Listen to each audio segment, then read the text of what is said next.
Hey, welcome back everyone to Collector Not Hoarder. This is Tom. Today we're going to be running through a small PSA order that I recently got back. I threw some cards in that I got back a few weeks ago, but I didn't show those yet. And I got some modern baseball here, I got some vintage baseball here, and then a couple football cards here at the end.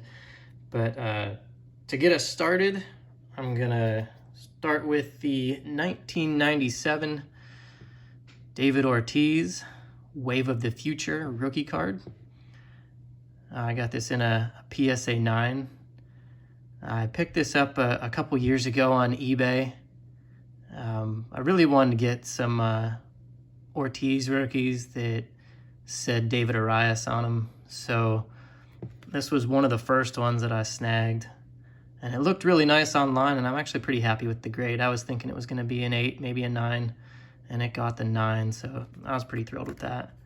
But it's a very cool card. If you catch it in the light, you can kind of see like the embossing that goes on this card. Very cool.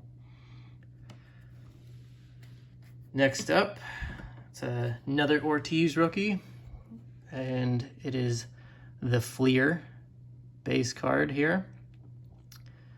Very nice card. I picked this up from a Dallas card show a few years ago as well. And it got the PSA 9 as well. I thought, it had a possibility to 10. This is actually a relatively easy card to get a 10 in, but this one got the 9. Still happy with it. It looks awesome. Very happy with both these Ortiz rookies that I got, that they came back 9s. Would have been nice to snag a 10, but I didn't think it was a viable option though. But next up, we're going back to 1993 with the Derek Jeter SP foil, highly reflective foil. So this got a PSA 5. I bought this back during the height of the boom, and I don't know if the guy that listed it on eBay was just kind of wanting to get rid of it, but I ended up getting this for 40 bucks. And at the time they were going for, a couple $100 raw. And this one, it looked good enough to me. All I wanted was a copy. I didn't need anything fantastic. And that it came back a 5. That's pretty much what I expected out of it. This is definitely a tough card, as you all know. Everybody has this card. But I love having this in my PC now. Just like saying that I have a Jeter that is a 6-figure card in a 10, and more like 60 bucks in a 5. But yeah, very nice. I was happy with that. Next up, this one was one that I threw in. I actually got this one back last year, but I thought it was a neat one to incorporate. But it's the 1982 Don Mattingly minor league card. This is when he was with the Columbus Clippers. I bought this a few years ago as well, and I think I got this off of OfferUp. Guy was selling this card, thought it was awesome, and I'm actually an Ohio native, and so I've actually gone and seen the Columbus Clippers play several times, and just that it references him on the Clippers. I love that. Even though it was a New York affiliate, I still really like that. Very cool. I was happy with the 8. Fingers were crossed on a 9, but it got the 8, and I'm satisfied with that.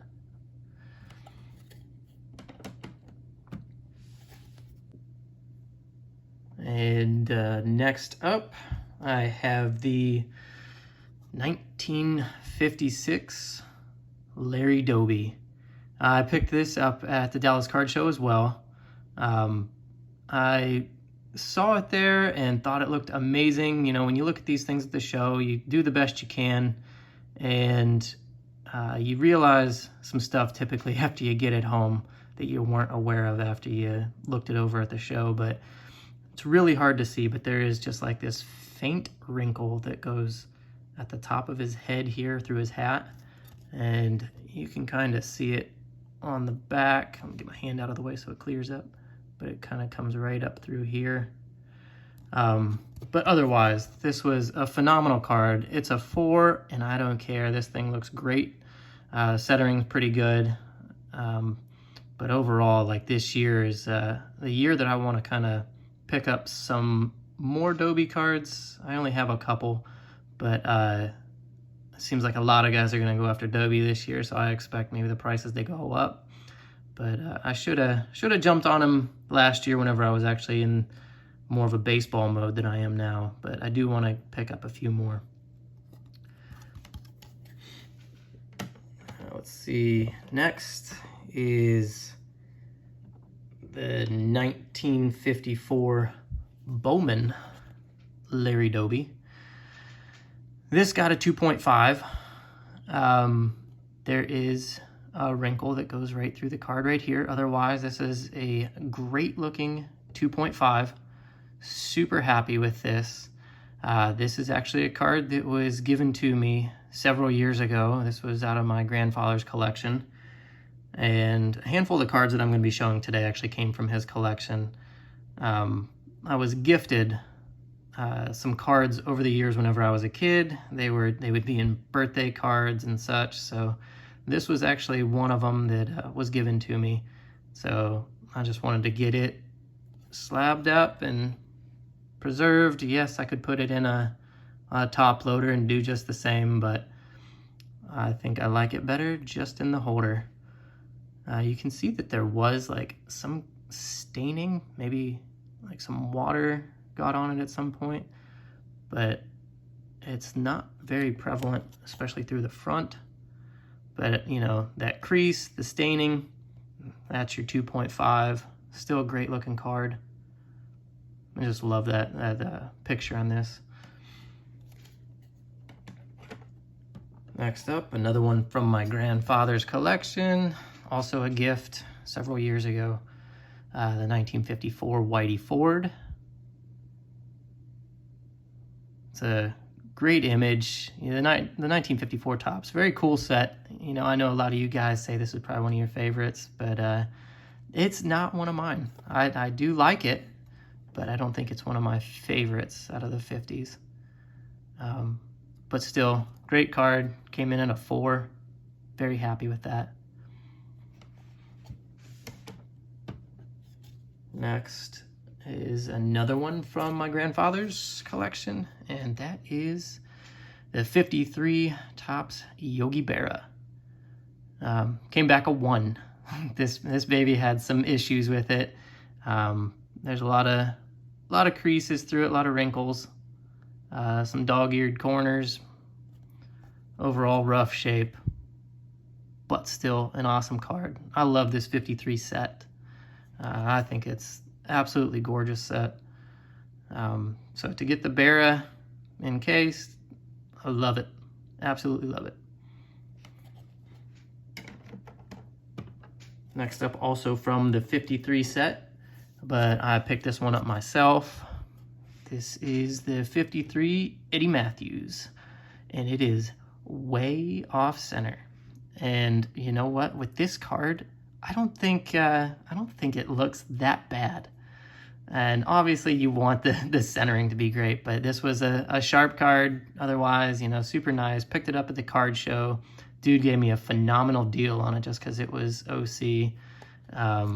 But otherwise, I'm very happy with this. I think Eddie Mathews cards are great, and they're a relatively good price, except for that 1952. That baby's a tough one. But this one, amazing picture on this. I love it. And that it came back a 4. Thrilled with that.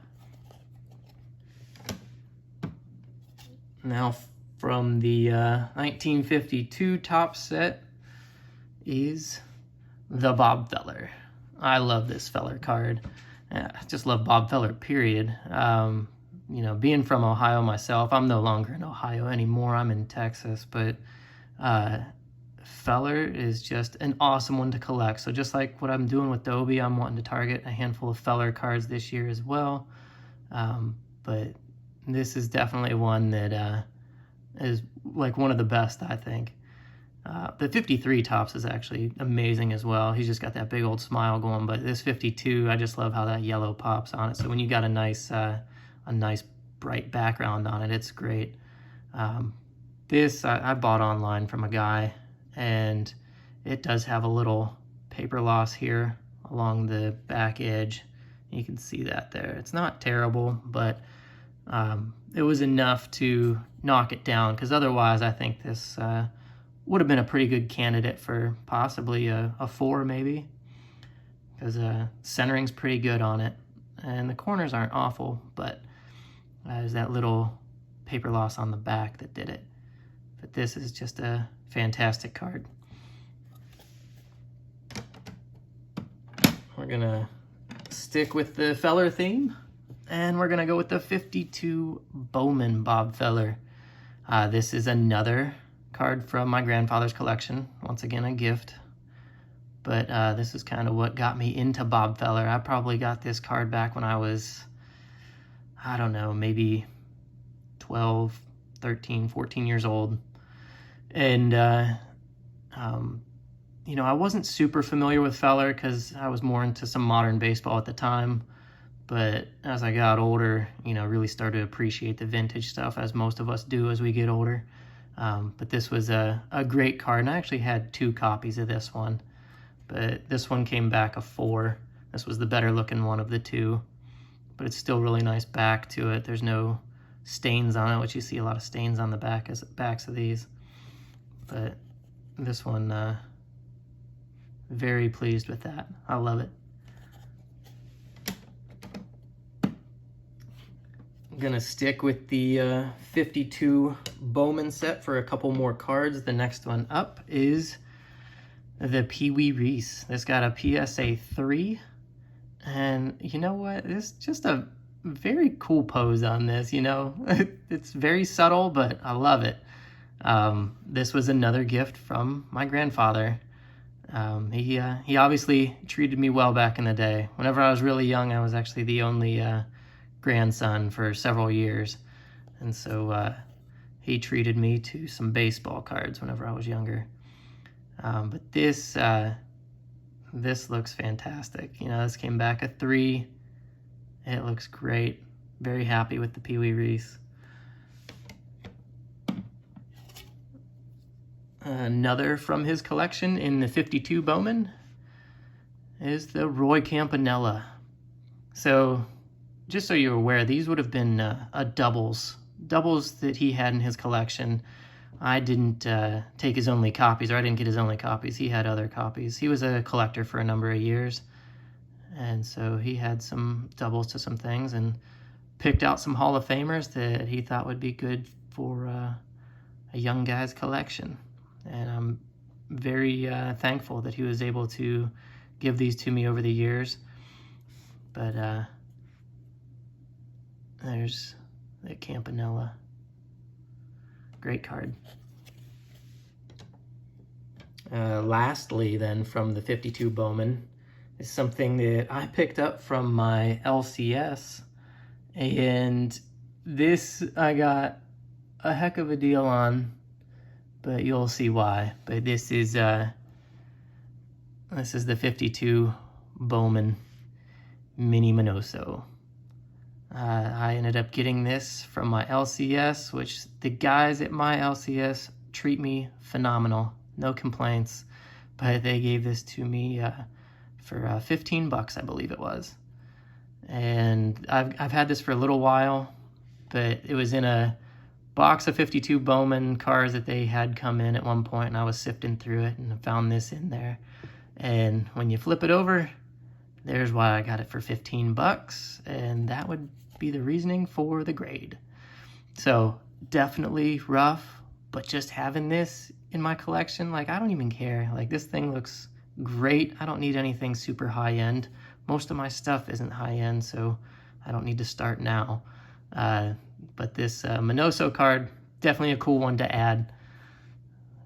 Figured it was coming back a 1, but I just wanted to get it graded, throw it in with these other cards that I had. Let's see. Next, we're getting into football. I have 2 more cards left here. The first football card, The one and only football card that I ever got from my grandfather, and that was the Joe Montana rookie. And I had this ever since I've been really little kid.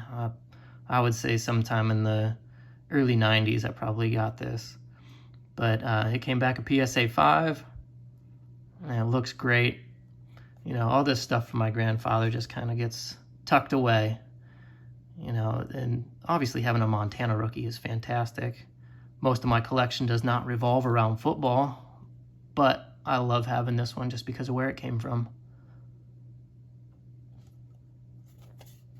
And last but not least, I know I just said I don't do a lot of football, but at a Dallas card show, I could not pass this up. Once again, being an Ohio native and definitely a Cleveland fan, I had to go with the 1950 Bowman autogram. You guys probably wouldn't even believe what I paid for this. Got it in a 2, but when I bought it from the dealer, obviously ungraded, it was towards the end of the evening for me at the show, and I was passing back by the dealer's table. I had seen it earlier in the show, and I had $60 left on me. And he actually wanted, it was right around $100, but I don't know why he felt the need to do me a solid on this, but he gave it to me for $60, and it came back a 2. I mean, I don't follow the value of it too very often, but I do know that it's worth more than $60. And the back of it is actually pretty nice. I mean, everything, this in a 2, I'm super happy with. I wasn't sure if it was going to come back a 2. I was thinking maybe a 1.5. I mean, you can see there's a lot of wear and tear on this baby, and it's a little faded looking. Corners are beat up. But overall, like, you just kind of set that back, and that looks amazing. All right, well, that was the last one that I had for you guys. I appreciate you sticking around, watching what I had, and if anybody's curious, because I've been asked about some cards I have in the background before, so I might as well tell you. These are from like early 90s magazines. These are not expensive whatsoever. If you know what they are, they're called Ball Street News, I believe. And they're obviously the full panels. These are uncut. I've bought a collection years ago that had these in it, and I just decided to hang on to them just because I thought they were cool. But people mostly cut them up. They're only worth like maybe $1 or so a piece. But uncut, pretty neat for the little background for the video, so I tossed them up. But once again, thanks for sticking around, guys, and don't forget, there's a fine line between a collector and a hoarder. Which one are you?